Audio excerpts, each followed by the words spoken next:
Oh, hey, check it out. New digs. Huh? Oh, right. You're looking for a weapon. Here, AN-94. I'll tell you about it later. For now, just go test it out.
Oh, welcome back.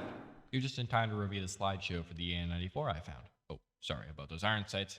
I'll see about getting someone to change those. Take a seat. For anybody that doesn't go to the field today, we're talking about the AN-94.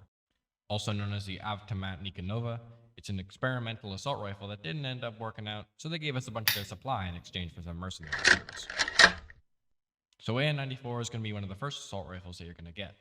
You get access to it at rank 10. It fires the 5.56 by 39mm intermediate cartridge, which is going to focus a lot more on recoil control over pure damage, velocity, and penetration. It comes with a standard AK-74 magazine storing 30 ammo with one in the chamber. Although it doesn't have a huge mag size, it can end up lasting a while due to its lower than average RPM at 600. But one of the big features of AN-94 is its burst fire, which is a staggering 1800. Remember that the first 2 rounds of fire will always shoot at this higher RPM. Semi is also available, but not really recommended. Your average shooter can reload this gun around 2.5 seconds, and if it's empty, it'll take a longer 3.2 seconds, so it's good to avoid being completely dry. Like I said before, the intermediate cartridge leaving it to not have stellar damage. AN-94 kills with 4 shots to the body at close range, or 3-shot kill if one of the shots hit the head. At long range, the damage stays relatively high with a 5-shot kill past 100 studs, or a 4-shot kill if one of them hits the head. If you're using bursts, the number of bursts will never go above 3, although if you can consistently hit the head, it'll stay down at 2. All secondary stats are average for the AR category. Its muzzle velocity is 2500, penetration is at 1 stud, and suppression is slightly lower than average at 0.5. Next slide, please. Now, look, I know this big table looked intimidating, but we'll get through it fast, I promise. Basically, most of the recoil from AN-94 is going to go back into the shoulder. It has a jumpier recoil than normal due to its high recovery speed for the AR category. Doesn't say anything about it on this slide, but the dampening of the AN-94 stock is average about 0.8. Next. The AN-94 is going to be relatively unencumbered, leaving you with 87.5 of the base move speed, which is average for the AR category. This can also be said of your aim speed at 52.5% of base. The AN-94 has an average AR aim speed at half a second.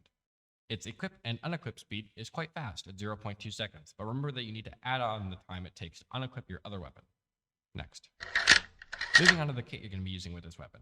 Firstly, the sight we're ideally going to be using is Electra 5x scope, which has a good amount of zoom for long-range engagements, but does not require much focus or holding of breath, and includes a laser for increased hip-fire recoil in close quarters.